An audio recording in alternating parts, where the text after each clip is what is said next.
Welcome to Overtime on Inferno. I am Katowice Edition Part 2, your weekly roundup of all the big stories in Counter-Strike in less time than Shiro can clutch up.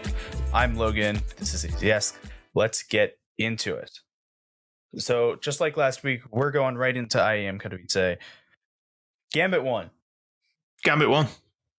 The whole thing. Like, not a semi-final, not their group. They just like straight up rolled up and won IEM Katowice. I don't know what happened. Apparently something about them playing in Poland. I mean, it's quite amusing. For those of you who don't know, they beat Virtus Pro 3-1 in the grand final. And as if to play a cruel joke on the entire nation of Poland, Virtus Pro at IEM Katowice, but it's not a Polish team. If you didn't know that, then you're even further behind. Virtus Pro was left of Avangar plus Yikanda, who is just the best player in the world with pretty much no foreshadowing. Yep. So Gambit won that final in really, really dominating fashion. They picked Vertigo and they lost their own map pick and then beat VP on their map pick of Dust 2, Gambit's map pick of Train, and VP's map pick of Overpass. The one I want to hone in there is VP's pick of Dust 2, where VP has been a very, very good Dust 2 team just because they say Yikanda go kill and James go kill. And Gambit beat them 16-6. But like Gambit just don't lose on Dust 2. They're insane at that map. Like they're insane at most maps. So like they're currently probably the best team in the world, which is just insane to think about. But like Dust 2, when I think of Gambit, that's the map I think of them on. I think of them on Dust 2. I think of them as an incredible Dust 2 team, and I think they proved it. I mean, the fact they've beaten VP on it. I think. Did they play Spirit on it as well and win? Who are another fantastic Dust 2 team. Yeah, Gambit just looked unstoppable. I mean, they beat Spirit in the semi-final, who up until that point were the hottest team in the whole tournament. And it's an incredibly well-deserved win. They beat NaVi as well.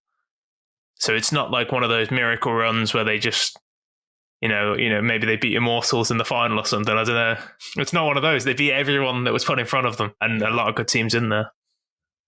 So actually going back to that PGL Krakow Major where they won against Immortals, there's been one player who's been kind of there the whole time. And by there, I mean left after that major and came back with the Gambit Youngsters squad turning into Gambit. That was Hobbit. And Hobbit killed it in the finals. Yeah, he dropped 90, right, over 4 maps. Yeah, he dropped 90 Insane. over 4 maps. You would have thought that like Shiro would have been the number one player throughout the entire thing, that Shiro would have been clutching everything. Shiro was kind of absent in the last 2 maps, and Hobbit just, the absence of Shiro, he filled the entire void of it. Yeah, he went like supernova. There's something about Hobbit when he's in, when he's an underdog, and he's in the biggest games of his career. Like, he's just shown up in the biggest games of his career under the Gambit org. Like, that's the thing. Like, he's done both of these, like 2 of the most prestigious underdog wins I can remember in Counter-Strike. Hobbit on Gambit has been a part of both of them. It's such a unique story. Like, and he's a player who does go under the radar quite a bit. But I mean, that's just like, to put a performance up like that in, it's such a massive game. It's huge. It's a huge performance from him. You'd say Shiro was kind of absent, which is maybe a little bit worrying, but the fact that Gambit can still win when Shiro is absent is, in some ways, even makes them even more special. Yeah.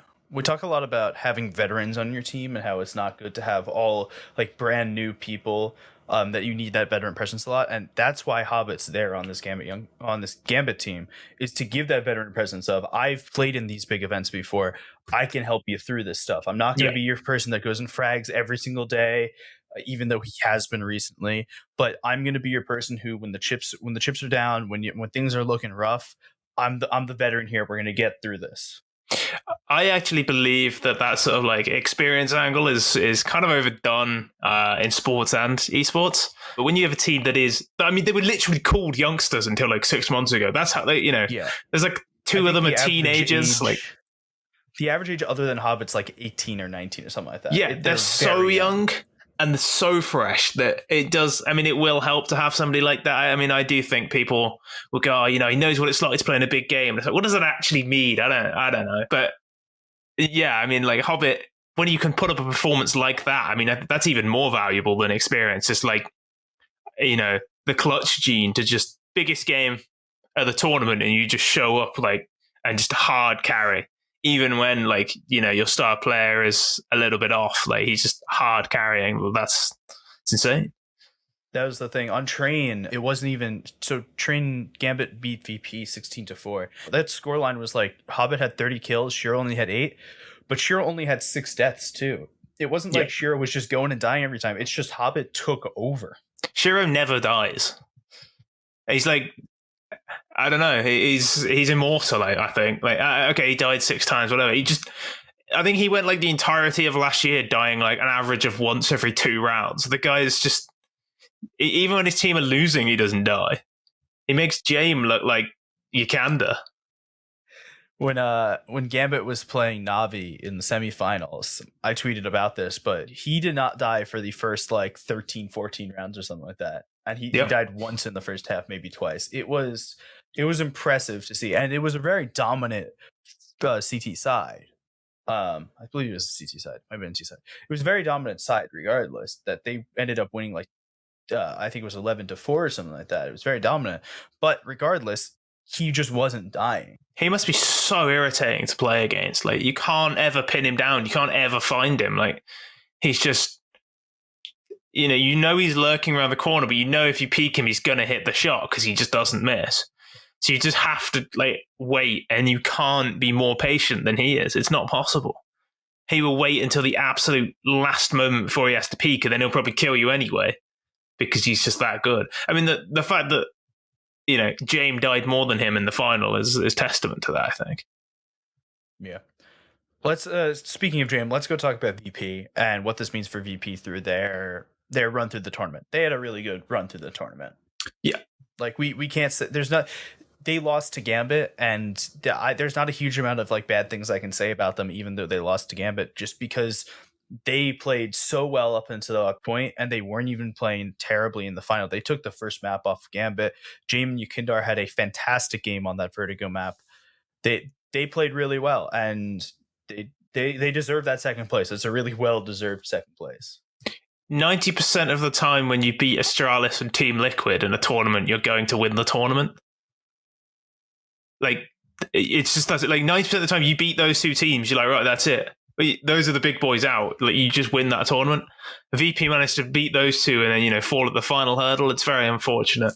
But I do think we have to just give a shout out again to Yukanda, who has been a player sort of on the fringes of the CIS region for a while, and he's just come into VP and he's just absolutely obliterating everyone. Like, he's making top tier teams look like the tier 3 teams that he was just running through. Like, he's just, the amount of impact this guy has. There was a specific round, I think it was in the Astralis game, where his team, it was on Inferno, and his team were looking to go fake A and go B. So they take brackets control, and Yukanda walks around long and 1-digs the long player. They then leave him there, and the other 4 go towards B. One of the B players rotates over to try and deal with Yukanda, also gets 1-digged. Yukanda picks up his gun and kills the other 2 A players. You cannot do more. You cannot have more impact than that. He's on his own on the wrong side of the map, and he's killed 4 players and stayed alive. You can't quantify how, like, that is just a round on your own. You break the economy because they were on, like, it was like a half buy versus a full buy. So you completely flip the momentum of the game in a round that you have not no right to win, but it's, it's probably 30% chance to win, and he just wins it on his own without any of his teammates even having to do anything. He just 1-digs 2 people, kills the other 2 defenders, and they just plant the bomb and win the round. It's an insane amount of impact that guy has. I think on map 1, I think I tweeted about this. He had like 13 opening kills on map 1. 9 of them were on the same player, on NaVi, who is very similar to Art in the way he plays the game. He is an in-game leader who is more than willing to die for his team. And he just died 9 times to the same player. It's insane. Yeah. You saw a lot of NaVi lurking around and being that like one player solo away from the rest of the team, especially in the NaVi match. And that was given a lot of really good impact. Let's talk about the rest of the teams that were in the playoffs. So we'll start with Astralis. Zipnix had a really bad performance again. We talked about this last week. Zipnix has not been doing well recently. Magix went out and he managed to get himself back together, which was a good thing to see, that he actually had a decent game against Virtus Pro. But you've got your hands on your head. Like, can we please just give Bubsky a chance, please? He's so good. He's so good. Zipnix has not looked great recently. I mean, I think I tweeted this as well. He didn't win a clutch at IAM Katowice. He didn't win a single clutch. Shiro, for the record, won 19, 10 more than the guy in second, which is just obscene. But Zipnix isn't winning clutches. Simple's record. Yeah, and in about half the maps as well. Zipnix isn't winning clutches. He isn't getting kills. He's not being a great support player. He's not holding the B site on his own. What is he doing that Bubsky can't?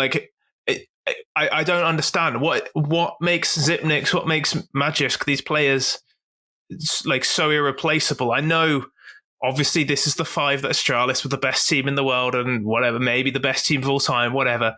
But we're not in that time anymore. The best team in the world currently are Gambit.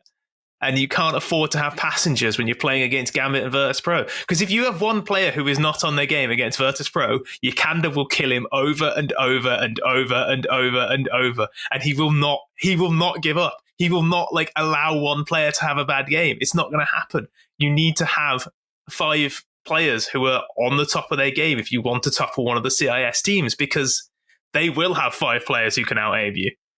And Bubsky, whatever Glaive thinks about his, the way he plays the game, and maybe they don't rate him for whatever reason, the guy can aim, and he is a fragger. He is somebody who can go toe-to-toe with a Yukanda. I don't understand what Bubsky has to do to get a run of games in this team when Astralis have looked nowhere near their best. It frustrates me, man. It really frustrates me because I think he's so good. All right. Well, I mean, I don't need to say anything. You said anything we need to say about Astralis. Let's move on to NaVi, who is the 4th best team in the CIS region now, statistically proven by finishes in IEM Katowice. Right.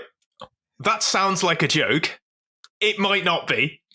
It might not. They might be the 4th best team in the CIS region, but they might also be the 4th best team in the world. Maybe I'm overreacting to one tournament, but NaVi finished below Spirit, VP, and Gambit. Spirit 16-1 Astralis. VP beat Astralis and Liquid. Gambit won the whole tournament, beating both those 2 teams. What did NaVi do? Because it was less impressive than that.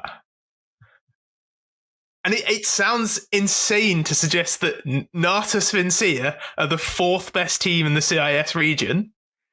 But it might be true. It might be. I'm not saying it is, but it might be true. That region is so volatile. It's that so right cracked. now, I would say that Gambit is the number 1 team in the region, and everyone else is tied for 2nd. But that's the thing. It's you're saying that regardless of which way we say it, it's Gambit is the best team in the region, and NaVi is not. Yeah, they're definitely not the best team in the region, and it's the first time in years, at least years, that is even up for debate.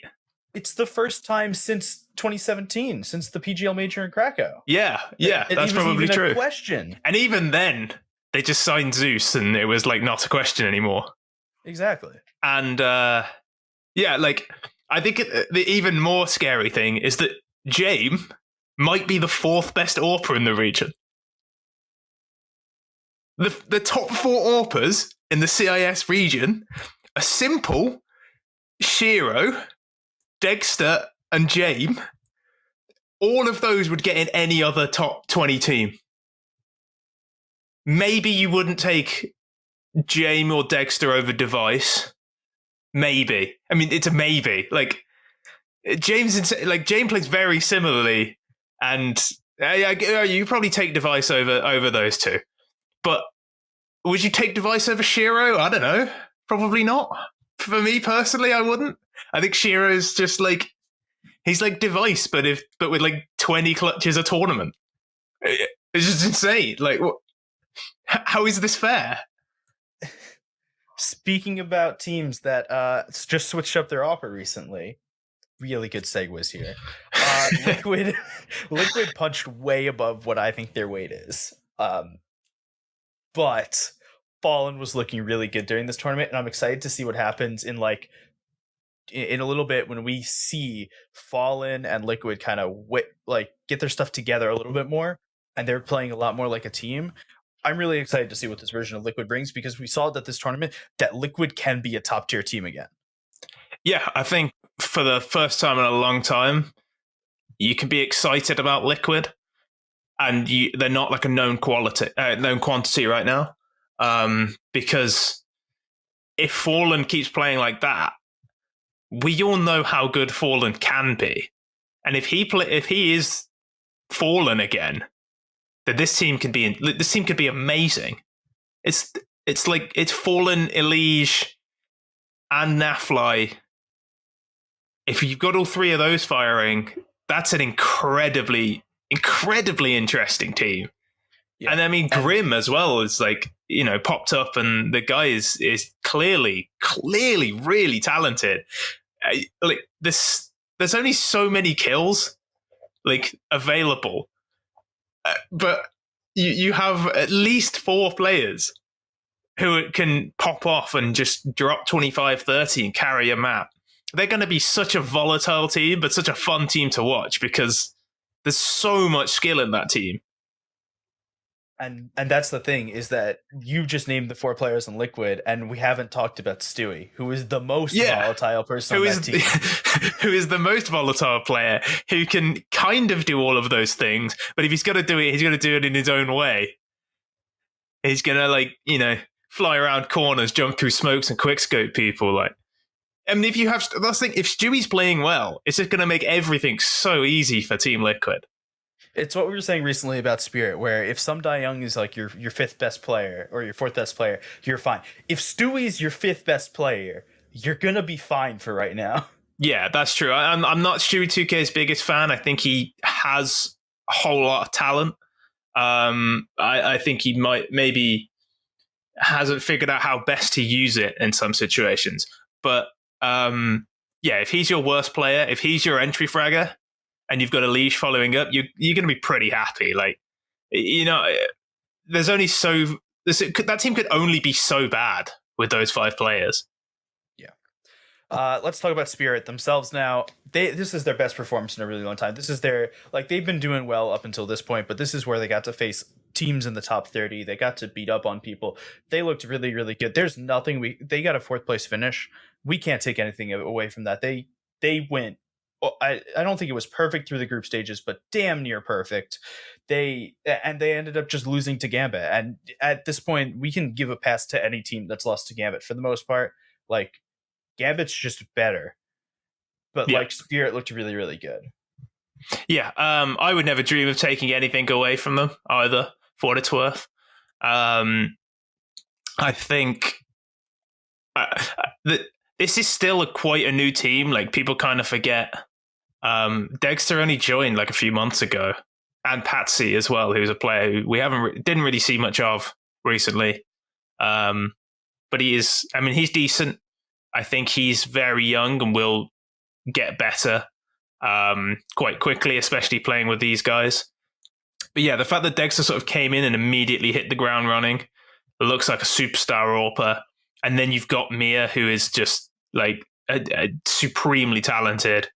And Chopper seems to have these he's one of those in-game leaders who a lot of the time is just sort of middle of the pack, but you know how Carrigan has those games sometimes where he just takes over a map.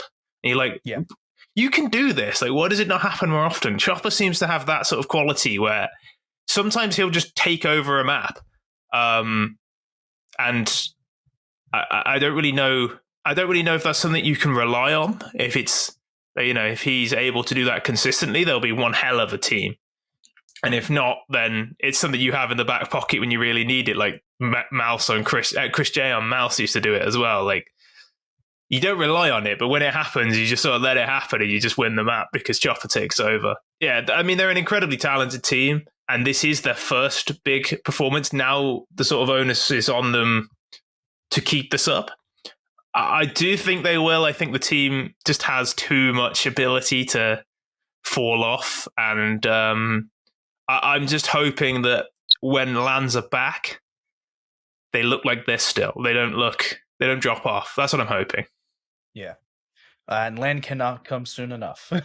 True. Let's get into our section trade kills. Sniper is down. We're going to talk about all the movement that happened. So we just finished a big tournament, and as per usual, the waiver wires are flooded. Everyone's moving teams. We're going to start with one of the bigger moves that has brought in a lot of the other things.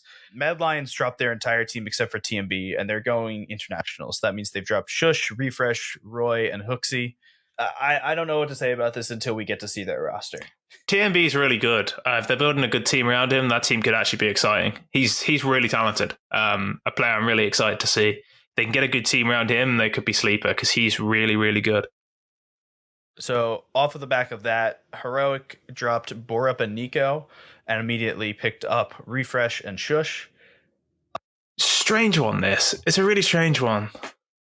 I don't really know what to make of it because Borup's decent. Like, he's a good player, and he seemed to come out of nowhere and just suddenly be really good.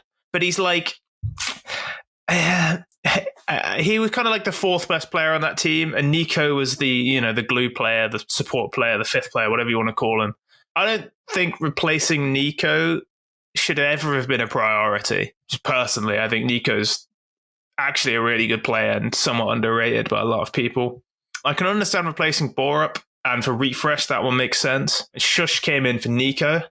That one, I don't really understand. I don't know why Nico is a player that you look... I mean, I never really understand why teams change their fifth player, which we'll get on to with the next one as well. If you really want to make your team better, you want to change one of your players for a star player. Like, the difference between having a good fifth player and a bad fifth player doesn't really matter all that much if your star players can't make use of the space they've got. So I don't know. It's a strange one to me. I'm just slightly confused why they made the move to begin with. That's more of my concern, is that, like, while Borup had a rough couple of events and Nico's been fine recently, it's what was the internal decision that said we need to make a change here? We need to drop 2 players and pick up 2 new players. What happened internally that led us to this? We need to make a roster move, even though we've been doing well recently. They've been a little off the last few tournaments, I guess, but I don't know, man. I'm interested to see where it goes because all the noises people make about Refresh are positive. So maybe this is the move that reinvigorates them, and we see Heroic back on top because Stown is still obscenely good, and as long as they keep hold of him, they'll still be a team to watch. Yeah, Stown's been really good. Cadian's been really good. There's been no issues with the rest of this team. Let's move to a team with plenty of issues. OG dropped the Kingmaker. Yeah, dropping MBK is fine, but again, I do feel like you're replacing the wrong player. Like, swapping MBK, the rumor is that Nico from Heroic is coming in. Fine move, but does it fix OG's firepower issues? No. Does it suddenly make OG go from the 15th best team in the world to the 5th best team in the world? I personally don't think so. I know Valde and Nico get on very well, so friendship-wise, it makes a lot of sense. But yeah, no, that move's a really odd one as well. I do think they should probably replace Issa, although I do feel bad for him because the internet issues are really holding him back at the moment. Yeah, I think that I don't like this move, but I think this move might have a little bit more to do with just the 5th best player replacement. I feel like this is probably also a internal discussion move of, like, NBK and Alexi were kind of clashing a little bit, and OG obviously wants to build around Alexi B as their in-game leader, and I have a feeling that some of this was going that way as well. It's definitely an ego upgrade. Nico has, like, no ego. The guy is like, from everything you hear. Obviously, I don't know the guy personally, but from everything you hear, he's like the nicest guy ever. He'll do anything for the team. Whereas I imagine MBK as a veteran is probably a little bit more, maybe I should be given a bit more space. I'm still a good player, sort of thing. I think it's an ego upgrade, but other than that, it seems mostly mostly cosmetic. EG dropped Ethan, but that's not the full story. Ethan looked like he has left Counter-Strike, moving to Valorant. He's playing for 100 Thieves now. It happened in this order. Evil Geniuses says that Ethan is off of the roster. Ethan puts a tweet longer out, and 100 T Valorant puts their announcement out. That happened in about, 4 minutes. Yeah, it was really odd. I mean, I think what's weird is that there's no foreshadowing of this. Like, you keep hearing all these NA players going to Valorant, but I'd never heard that Ethan was practicing with the Valorant team or anything. So, I don't know. That one came out of nowhere. We've said before we wanted EG to make a change. This isn't exactly the change I thought they were going to make. Maybe they sign Obo. Maybe that's the way they go if he wants to. If not, maybe they pick up, one of the players who's just left. Maybe they pick up an MBK. That seems like a weird one. Maybe Borup, actually. That would be a fun one. I'd like to see that. Fun Plus Phoenix has dropped Chris J, even though he was never signed. Chris J was acting as a stand-in for them for a while, and contract negotiations do not go well, so he's not going to be playing with Fun Plus Phoenix. And instead we get Sunny, which we're both confused by. Yeah, we were talking about this before we recorded. I don't really understand this move because Chris J was in-game leading. I don't know if Zen is in-game leading. I don't know if Sticko's in-game leading. You suggested maybe it's Sunny in-game leading. Apparently he did that on Ents. Look, man, FPX, what I will say is I have faith in FPX. I think Devil Walk and the rest of the team have shown a lot of flexibility and a lot of ability to give whoever's in-game leading tools required to build a system that works, because I think they're not the most talented team. I think Madden is fantastic, but outside of that, I don't think they're like incredibly stacked, but they consistently get results. And yeah, I'm intrigued, but cautious about this one. It's interesting. All right, let's get into overtime. So rankings came out about 30 seconds before we started recording today. Yep. Because playing it on the edge, all the usual things that you would assume happened. Gambit jumped up 11 places. They're now in 4th place. Specifically, let's talk about the fact that out of the top 4 teams, 3 of them are CIS teams. And then there's another team in 8th, which is Team Spirit, I believe. Yes. Yeah, CIS is taking over. It's get on board now or stay behind. At the beginning, our first podcast episode was we bowed down to our CIS overlords. We've been on this for like a month and a half now. We're golden. A couple weird moves. G2 got bumped up 4 places, which I don't really know how that happened. I think it's purely because there's so many roster moves that all the teams that were above them have dropped places, because G2 haven't looked great for a little while now. No. Yeah, that one's a little strange. All right, let's go talk more about G2 now. So somebody from G2 tweeted yesterday that all of the RMR stickers were going to be stopped being sold today or tomorrow. I think it was for today. And G2 Valve had to quote tweet that, saying something along the lines of like, yeah, no, we didn't say that. If we say anything about it, it'll be public. But we haven't told any of the teams yet or anything like that. So where's this coming from? Yeah, G2 have been forced to apologize, and their owner as well has come out on Twitter and said, look, this wasn't deliberate. This was purely human error. Which, I mean, I would have assumed anyway. I would assume it wasn't it wasn't a deliberate thing. But it's a very unfortunate situation. But yeah, they said the stickers were going away from purchase, and now they're not. So if you bought any, Valve are offering refunds, which is very kind of them. But only if they're unopened. So that means if they're unopened. If you got your Namiga regular sticker, when you thought you should have gotten your Tyloo Gold sticker, they won't refund you for that. Yeah, it's very unfortunate. As I say, people are going to say, "Oh, G2 trying to scam people." I really don't think that's the situation that's happening here, but unlucky. And that's all we've got for this week. Please make sure to follow us on Twitter at ReadTLDR, at Logan Ramhap, and at Aizyesque. We'll see you guys next week when we start ESL Pro League. Peace. Hey guys, it's Logan. Thanks for listening to Overtime on Inferno. If you can follow and review us on your favorite podcast player, it would be greatly appreciated. And if you have any feedback at all, please email me at logan@readtldr.gg. We love hearing feedback from our listeners.